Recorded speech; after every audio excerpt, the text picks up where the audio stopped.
सर्वप्रथम आज तुमचा परिचय द्या मला। मी टाकेदेव ग्रुप रेस जिगर वजीर ग्रुप कोलीकोपर या नावाने गाडी पळतो। मास्टर ग्रुप कर्जत या नावाने गाडी पळतो। आणि दादा जो आजचा मैदान आहे, आज एक प्रश्न देखील असेल तुम्हाला माझ्याकडून। आज देसाई देखील इथे मैदान आहे, मुरबाड येथे देखील आहे आणि आपल्या तालुक्यात देखील आहे, त्याबद्दल काय सांगा? नाही, कसं आहे, आपल्याला जवळ हा मैदान आहे, आपल्या जवळच्या मैदान आपण खेळले पाहिजे। दिसत लांब जाऊन पण फायदा नाही, तिकडे पण शर्यती होतात नाही, आपल्या जवळमध्ये आपली लोक येतात, त्यामुळे आपले लोक बघतात सगळे। आपले ओळखीचे असतील ना तर आपल्या लोकांना पण बरं वाटतं, आम्हाला पण बरं वाटतं की आपले लोक आपल्या भागातले लोक बघतात आपल्याला, आपली बैल एवढे चांगली पळतात, त्यानुसार मग आम्ही आपल्या जवळच्या अड्ड्यात येतो।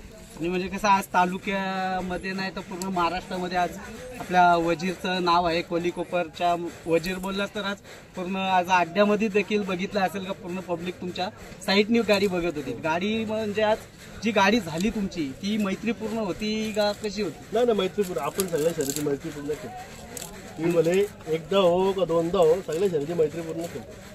आणि दादा आज आपल्या म्हणजे कर्जत तालुक्याबद्दल विशेष बोलायचं तर नाही, कसं आहे, कर्जत तालुक्यामध्ये जे आम्ही येतो, हा बैल कर्जतच्या नावाने पण पळतो। जिगर वजीर ग्रुप कोलीकोपर, मास्टर ग्रुप कर्जत कोलीकोपर या नावाने पण पळतो, त्यामुळे हा बैल कर्जतचा पण आहे, कोलीकोपरचा पण आहे, रिसचा पण आहे। आणि दादा ज्या वेळेस आपला वजीर घाटावर होता त्यावेळेस देखील त्यांनी फायनल देखील केलेले। हो, 2 फायनल केले। आणि दादा ते क्षण काय असतील त्याचे? नाही, खूप आनंदाचे क्षण असतात, पण कसं आहे, बैल थोडा अनफिट आहे, त्यामुळे घाटावर जास्त पळवला नाही। 2 फायनल केल्या, एका अड्ड्यात 5 वेळा बैल पळाला। कुठल्या अड्ड्यामध्ये? ते कोरेगाव साईडला जाता होता, 5 वेळा बैल पळाला, त्या मैदानात फायनल केली बैलाने। काय आलं, 5 फेरे पळले, 5व्या फेऱ्याला फायनल झाली। तर एकदा गाडी गटाला सामना, सेमीला सामना, 2 वेळा बैल डबल पळाला। आणि दादा ज्या वेळेस आपला बैल ज्या वेळेस घाटावर जातो त्यावेळेसचा म्हणजे जो रुटीन असते बैलाची, मुंबईमधला वातावरण आणि घाटावरचा वातावरण हा वेगळा ज्या वेळेस होतो त्यावेळेस आपल्या वजीरमध्ये असं तुम्हाला कधी असं वाटलंय का बाबा आपल्या आज वजीरमध्ये थोडा फरक पडलाय? नाही, फरक असं काय वाटत नाही। घाटावर बैल पळतो, घाटावर पण चांगला बोलतो, मुंबईमध्ये जास्त चांगला बोलतो बैल, जी आहे ती गोष्ट आहे। मुंबईमध्ये चांगला बोलतो, पण आम्हाला बिंजोरचा खेळ जास्त आवडतो। घाटावर किती बैल पळू दे, ते एक आनंद तिचा असतो, पण आपण सगळी इकडे असतो। बिंजोरमध्ये कशी आपली लोक सगळी जवळ असतात, त्यामुळे आम्हाला बैल समोर पळताना बघतो आम्ही, तर चांगला वाटतो आम्हाला, आणि आपला बिंजोरचा खेळ चांगला आवडतो। आज पूर्ण महाराष्ट्रामध्ये तर आपल्या वजीरने तर नाव देखील तुमचा केलेलाच आहे, आणि आज देखील तुम्ही आज आपले घरची गाडी पळवलेली आहे आणि तो देखील आज वजीर सारखाच दिसतोय, त्याबद्दल काय बोलाल? नाही, तो सुद्धा हल्ली खूप चांगला पळतोय, चांगल्या पैरात पळतो बैल।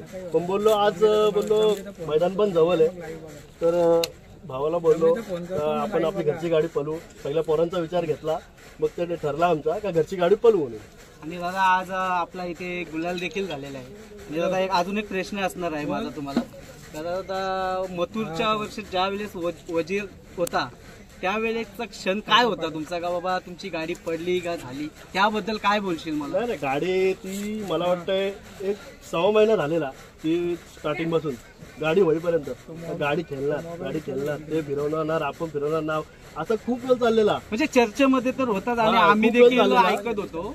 तर नंतर गाडी जमवली, विष्णू शेठ पडलेगाव ते आपले बाबा आहेत, ते गाडी जमवली त्यांच्या बैलावर आणि आपली गाडी पळाली, गाडी हारली, काय विषय नाही, गाडी पण बैल एवढी गाडी चांगली पळाली तर मन भरला आमचा, काय म्हणजे सगळे आनंदात होते। गाडी हारली तितक्यापुरती थोडा आपला वाटला, पण नंतर आम्ही व्हिडिओ वगैरे बघितले ना तर बैल एवढा पळाला तर मी म्हणते का या वर्षात म्हणजे गेल्या वर्षात जेवढा बैल कधी पळाला नव्हता त्या क्षेत्राला बैल जास्त पळाला आमचा बैल। म्हणजे आज आपला बैल तर मुंबईमध्ये 1 नंबर मध्येच पळतोय, पण आनंद आहे आम्हाला, ती 1 नंबरच्या गाडीवर गाडी केली आम्ही। आणि दादा ज्या वेळेस 1 नंबरच्या गाडीबरोबर आपण गाडी खेळतोय त्यावेळेसचा आनंद देखील वेगळा असतो। आनंद वेगळा असतो, पोरांचा जोश वेगळा असतो। परत कसं एक प्रत्येकाची इच्छा असते का आपण वरच्या गाड्या खेळायला पाहिजे, टॉपच्या गाड्या खेळायला, आपली पण बैल त्या लेवलची पळतात। आणि दादा म्हणजे एक वजीर हा नावाजलेला बैल आहे आणि प्रत्येक अड्ड्यामध्ये देखील आम्ही बघतो महाराष्ट्राचा पब्लिक किंग, ते आम्हाला तर माहितच आहे दादा, आणि पूर्ण महाराष्ट्राला देखील माहिती आहे। आज वजीर आला म्हणून आज आम्ही आज तुमच्याकडे आज मुलाखत घेण्यासाठी आलात, त्याबद्दल तुमचे धन्यवाद। आणि उसाटण्याला देखील मी आलो होतो, पण त्यावेळेस काय तुमची मुलाखत घ्यायला मला काय भेटली नाही, आणि तिथे भरपूर अशी गर्दी देखील होती. हा. आणि मी वजीरच्या कडेला देखील गेलो होतो. त्यावेळेस तुमची मंडळी मला काही भेटली नाही. पण योगायोगाने आज तुम्ही आज कर्जत तालुक्यामध्ये आले आणि माझ्या स्वतःच्या तालुक्यामध्ये आले. आज तुम्हा सर्वांचा मी आज या गुडवन या अड्ड्यामध्ये तुम्हा सर्वांचं स्वागत करतोय. थँक्यू, आणि धन्यवाद. दादा अजून एक प्रश्न असा असणार आहे दादा, ज्या वेळेस आपला बघा मोठा अड्डा असतो म्हणजे ओवल्याचा झाला, मुसाटण्याचा झाला आणि शेलू पाटी झाली, तर त्या अड्ड्याबद्दल काय सांगाल का बाबा, तिथे का जास्त बैल येतात? कसं आहे, ओवल्याचा अड्डा जे खूप चांगला नियोजन असतो तिथं, म्हणजे जे सट्टेवाले असतात जे कोण असतात त्यांना जास्त इथं प्राधान्य नसतो आणि फुल कडक नियोजन असतो. त्यामुळे कोणाला त्रास नसतो, गाडा मालकाला कोणाला त्रास नसतो. फक्त गाडा मालकाही थोडा टायमाचा हे करून आपल्या शर्यती लवकर करायला पाहिजे. कसं आहे, एकदा 3:30-4 वाजले तर शर्यती होत नाही, एकदा लॉटचा लॉट खाली जातो. त्यामुळे छोटे गाडीवाले मधना गाड्या टाकतात, नंतर मग मागचे राहतात ते राहतात. असं होते. थोडा सर्व चकड्यावालाही तो आपला हे करायला पाहिजे, थोडा सहकार्य करायला पाहिजे की आपण थोडा लवकर शर्यती जमवला पाहिजे आणि लवकर गाड्या केल्या पाहिजेत. एकदा 3-4 वाजल्यानंतर गाड्या काढल्या ना का एकदा लॉटचा लॉट जातो. त्यामुळे अड्ड्यावाल्यांचं काही चुकी नसते. आज इथं गुडवनचा अड्डा असू दे, ओवल्याचा अड्डा असू दे, शेलूचा असू दे, उसाटण्याचा असू दे, कोणाची काही चुकी नसते. फक्त काय गाडीवाल्यांनी गाडी लवकर जमावी आणि लवकर गाडी करून मोकळावा.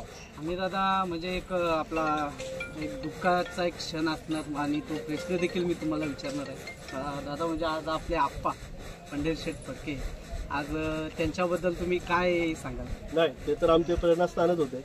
कारण का आम्ही लहानपणी त्यांच्याकडेच बघून म्हणजे ती एक काय म्हणतात का, ती ओढ होती, ते त्यांना बघायची पहिल्यापासून आम्हाला.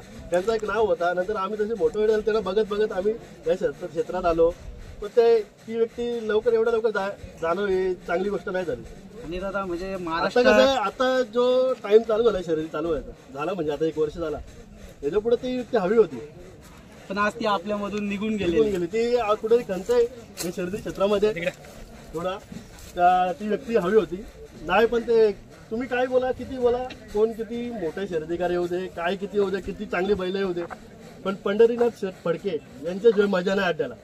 आणि आज म्हणजे पूर्ण महाराष्ट्राला त्यांचं म्हणजे दुःख आज दुःख आहे, झालेलं आहे. सगळ्यांना दुःख आहे. आणि पूर्ण घाटावर देखील ना पूर्ण म्हणजे आज आपल्या मुंबईमध्ये तर त्यांचं प्रत्येक अड्ड्यामध्ये त्यांचं निधन झाल्यापासून पूर्ण गावागावामध्ये आज बॅनर देखील लागलेले हो आहेत. हो, आम्ही सुद्धा लावलेलं आहे. आज तुम्ही देखील लावलेला आहे दादा. आणि वजीरला देखील माझ्याकडून शुभेच्छा असतील. आज छान अशी तुम्ही थोडीच मी मुलाखत देखील घेतलेली आहे तुमची. आज आमचे शिव सुधीर नाईक कोलीकोपर आमचे भाऊ आहेत, हा त्याच्या नावाने आज गाडी पळाली. त्याच्या वाढदिवसानिमित्त गाडी पळाली आणि त्यांना देखील माझ्याकडून शुभेच्छा असतील वाढदिवसाच्या. दादा धन्यवाद आज तुमची मुलाखत तुम्ही आमची मुलाखत घेतली त्याबद्दल तुमचाही धन्यवाद. थँक्यू. आज वजीरच्या छोट्या भावाचा देखील आज रुद्राचा तुम्ही काय सांगाल? आज हा बैल खूप चांगला पळतो, चांगल्या पायऱ्यात पळतो. आज याचा बॅनर सोडला तर कोण गाडी धरत नाही. दुसरा आहे आता खूप चांगला बोलतो. टाकेदेवी ग्रुप रिस आणि जिगर वजीर ग्रुप कोलीकोपर या नावाने हा बैल पळतो. आणि दादा आज तुमच्या एवढी मंडळी देखील आलेली आहे आणि तुमचा ग्रुप देखील मोठा आहे, त्या ग्रुप बद्दल काय सांगाल? नाही, ग्रुप आहे तर या शर्यती क्षेत्र आहे. किती काय होते, जेवढी पोरं असेल तेवढी कमी आहेत. जेवढे जे भाऊ आहेत सगळे एकत्र मिळून जुळून असतात. प्रत्येक जण प्रत्येकाचं आपलं काम पूर्ण करत असतो. प्रत्येकाला काय सगळं माहिती आहे का, काय करायचं काय नाही. पण ते त्यातला एक जरी नसेल ना तरी आम्हाला टेन्शन येतो तर बाबा आज हा नाही ते नाही. त्यामुळे जरा ग्रुप पाहिजे. ग्रुप यांचा एवढा सहकार्य आहे आम्हाला. टाकेदेवी ग्रुप रिस हा खूप चांगला ग्रुप आहे, मोठा ग्रुप आहे. आणि दादा पुढे देखील हा वजीर सारखाच नाव करेल ती अपेक्षा तुम्ही त्याच्याकडून ठेवणार का? नाही, कसं आहे, वजीर आहे. एक तुम्हाला सांगू, ते बोलतात ना का शेवटी बाप तो बाप आहे. हा याचा टाइम येणार पण अजून खूप टाइम आहे. पण हा पण चांगला पळणार. वजीर आहे. धन्यवाद.